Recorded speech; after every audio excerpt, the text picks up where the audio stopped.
Salut à toi et bienvenue dans le 3e épisode du podcast de Keep Your Wings. Alors aujourd'hui, je vais vous parler de mon date avec Fiona, une Taïwanaise qui est très engagée politiquement. J'arrive également dans ma nouvelle colocation et je reçois un message qui m'intrigue particulièrement, celui de Marie, la Taïwanaise divorcée que j'avais rencontrée au chapitre précédent. J'espère que t'es bien installé parce que c'est parti. Keep Your Wings, le podcast. Chapitre 3. Faire profil bas. Fiona ne déroge pas aux clichés concernant la jante féminine. Elle est en retard. Non pas 10 minutes, mais plus d'1 heure. Me voilà déjà énervé avant même de la rencontrer. Le temps se couvre de plus en plus et je me demande vraiment si ma proposition de trek à l'Elephant Mountain est bel et bien une bonne idée. Qu'importe, mon projet de base était de l'attirer avec une randonnée afin d'entrer dans le vif du sujet et de la questionner sur les relations sino-taïwanaises. Fiona arrive au loin, courte sur pattes, comme beaucoup de Taïwanaises, mais mignonne et souriante. J'en parviens même à oublier son retard. Je tente une accolade, mais Fiona reste stoïque, les yeux écarquillés. Effectivement, la plupart des Taïwanaises ne sont pas très tactiles et plutôt pudiques. Il en va de même avec leurs amis proches, envers lesquels ils ne montrent pas de marque d'affection trop forte. Un simple geste de la main est suffisant pour se saluer, et pour même se dire au revoir. Une attitude qui semble s'estomper au plus ils se retrouvent en présence d'occidentaux. Les marques d'affection deviennent alors plus concrètes et moins gênantes que celles que j'ai maladroitement tentées. Après avoir baissé mon bras le long de mon corps, je me sens non seulement ridicule, mais j'ai peur d'avoir froissé mon rencard et interlocutrice. Néanmoins, je décide d'enchaîner la conversation en la questionnant de phrases bateaux. « Comment tu vas ? Tu vis où ? T'as les frères et sœurs ? T'es déjà venu ici ?» Fiona est réactive et se révèle moins timide que je ne le pensais. Nous débutons l'ascension des 600 marches avant d'arriver au sommet. Le hasard fait également que Fiona parle italien. Mieux que moi, un comble. Elle est partie vivre 1 an à Rome dans le cadre de ses études. Cette professeure de langue ne peut s'empêcher de me questionner sur mes connaissances en chinois. Je tente alors quelques phrases, mais je me fais corriger directement toutes les 2 voyelles. Grâce à elle, je me sens progresser au fur et à mesure de notre ascension. Une fois arrivé au sommet, la pluie s'intensifie et je décide de sortir mon nouveau parapluie acheté justement pour l'occasion. Nous nous asseyons quelques instants sur un banc pour admirer la vue qui s'offre à nous. Le trek n'est plus balisé mais semble continuer encore. Notre goût partagé pour le voyage et la découverte nous pousse à emprunter ce nouveau chemin, sans véritablement savoir où il va nous mener. Les conditions climatiques rendent notre progression plus lente. Le chemin devient boueux et l'ascension ardue. L'entraide et la complicité grandissent entre nous. Je lui tends ma main entre 2 rochers particulièrement glissants et Fiona l'attrape et serre la mienne. Après nous être extirpés de la forêt, après près de 2 heures de marche quand même, nous reprenons des forces dans un restaurant du coin. La promiscuité qui existait entre nous s'égrène de plus en plus. Nous discutons de nos vies respectives et des raisons qui nous font aimer le voyage. Fiona me parle d'ailleurs de son amie qui vit en Chine avec laquelle il faudrait parfois éviter certains sujets. C'est finalement dans un Starbucks du centre-ville que je me décide de lancer les hostilités en rebondissant sur sa confidente. Est-ce que tu causes avec ton amie de la relation entre Taïwan et la Chine ? C'est justement le sujet à éviter. Ça nous mettrait toutes les 2 mal à l'aise. Tu ne mentionnes donc jamais ce sujet ? Hors de question. D'ailleurs, avec tous les Chinois que je rencontre, je n'aborde jamais le sujet. On ne veut pas se fâcher. Car ils pensent tous que Taïwan n'est qu'une province de la Chine. Ai-je répliqué. Fiona semble contrariée. Elle ne répond pas et reprend une gorgée de bubble tea. Après avoir fait une moue, elle se décide enfin à parler. Si ça ne tenait qu'à moi, je leur dirais que Taïwan est un pays à part entière. Mais je ne peux pas le faire de manière aussi brutale. Tu as peur ? Je crois sincèrement que la Chine pourrait un jour utiliser la force pour reprendre Taïwan. Peut-être que je me fais des idées, mais je suis certaine que ça pourrait arriver. Je ne garantis pas à 100%, mais ça reste une de mes peurs. Qu'est-ce que tu penses de toute cette situation ?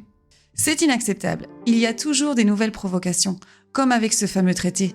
J'ai même manifesté avec des amis en mars 2014. Quel traité ? C'est difficile à expliquer en anglais, mais tu en apprendras plus en allant voir le site web qui a été créé à cette occasion. Plusieurs étudiants et amis ont occupé les locaux du Parlement et j'ai manifesté dans la rue pour protester contre la sournoiserie du KMT. De quoi s'agissait-il ? En 2010, un accord de libre-échange a été signé entre le gouvernement de Ma Ying-jeou, président de la République de Chine, 2008 et 2016, avec Taïwan.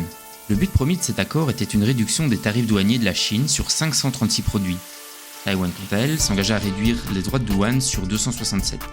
Dans la foulée, l'accord prévoit plusieurs négociations concernant de futurs accords plus spécifiques et approfondis. 3 ans plus tard, au courant du mois de juin, le CSSTA, accord commercial sur le service entre 2 rives, est signé au cours d'un congrès à Shanghai. Cela implique l'ouverture de 64 entreprises taïwanaises aux investissements chinois et 80 entreprises chinoises seront ouvertes aux investisseurs taïwanais. En gros, Pékin se voit offrir une autoroute au sein du secteur des services. La peur grandit rapidement auprès de la jeunesse taïwanaise qui forme le mouvement Tournesol. Comme les résume très bien Le Monde en citant le Taipei Times, de jeunes gens peuvent réaliser leurs rêves en ouvrant des cafés ou bien des ateliers et devenir leur propre patron en travaillant dur. En cause, des sociétés chinoises qui, je cite, ont accès à des réserves abondantes de capital et sont intégrées verticalement. La peur d'être noyé par le rouleau compresseur chinois et d'assister impuissant à l'échec de leur entreprise terrorise les jeunes Taïwanais. De plus, pour de nombreux Taïwanais, ce n'est qu'une énième tentative de reprendre le contrôle de la 23e province de la Chine. Pendant plusieurs mois, dans ce climat de peur, les refus de négociation de la part du KMT n'ont fait qu'exacerber les tensions. Le 18 mars, vers 4h du matin, des étudiants décident de s'introduire dans les locaux du Parlement à Taipei. C'est par centaines qu'ils se sont appropriés les lieux, affichant banderoles, drapeaux et revendications. Pendant près de 24 heures, les étudiants auront résisté à plusieurs vagues d'évacuation forcées. Après, de multiples protestations ont eu lieu au cours des jours suivants, auxquelles Fiona a d'ailleurs participé avec ses amis, ainsi qu'à des tentatives de dialogue mais qui n'ont jamais réellement abouti. Des violences policières ont également été dénoncées par les jeunes qui ont relayé ces images sur les réseaux sociaux. Des clichés vidéo qui ont choqué la population qui s'est rapidement ralliée aux contestations de la jeunesse. Finalement, les derniers étudiants à quitter le Parlement ont résisté jusqu'au 10 avril, soit plus de 3 semaines après leur arrivée dans les locaux. Fiona semble assez concernée par Taïwan et je dois dire que ça me plaît. De plus, elle me propose de se revoir pour que je progresse en chinois. Je me doute qu'il s'agit probablement d'une excuse pour me proposer un second rencard. Mais au final, le feeling passe plutôt bien entre nous et c'est l'occasion parfaite pour en apprendre encore plus sur Taïwan en général. Fiona s'éclipse quelques minutes plus tard car elle donne des cours particuliers. Nous nous quittons tous les deux sur une bonne impression. Quelques jours s'écoulèrent encore avant que je ne quitte mon hostel pour me rendre dans le Zhonghe District, à proximité de la station de métro Nansetiao. J'ai trouvé un appartement et j'emménage avec d'autres étrangers. Mike, professeur d'anglais et acteur, ainsi que sa copine qui exerce les mêmes métiers également. Nous serons rejoints quelques semaines plus tard par Nick, un germano-thaïlandais, qui a principalement vécu à Taïwan. L'ambiance y est bon enfant et chacun semble apprécier les moments partagés ensemble. Cette colocation sera d'ailleurs le théâtre de nombreuses péripéties au cours des 2 mois passés en leur compagnie. Ça faisait à peine 3 jours que j'avais trouvé mon nouveau chez moi, lorsqu'un message de Marie me sort de mes exercices de chinois. Elle veut venir me rendre visite dans ma nouvelle colocation. Bon, je suis pas con, je comprends tout de suite où elle va en venir. Je décide d'accepter sa proposition, faible homme que je suis. Très craintive, Marie jette fréquemment des coups d'œil derrière elle alors que nous marchions vers ma colocation.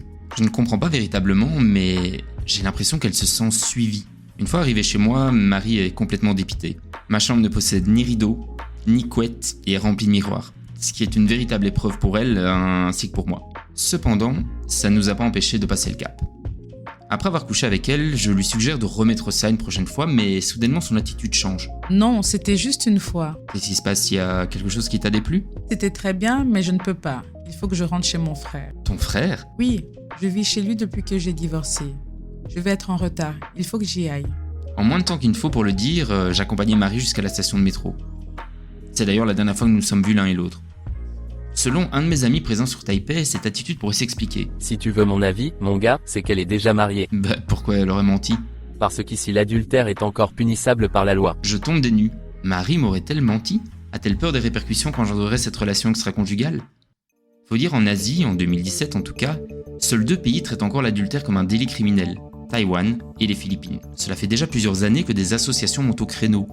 Elles estiment cette loi rétrograde et, qui plus est, injuste à l'encontre des femmes. Le journal Taiwan News relate une étude menée par un juge entre 1999 et 2005.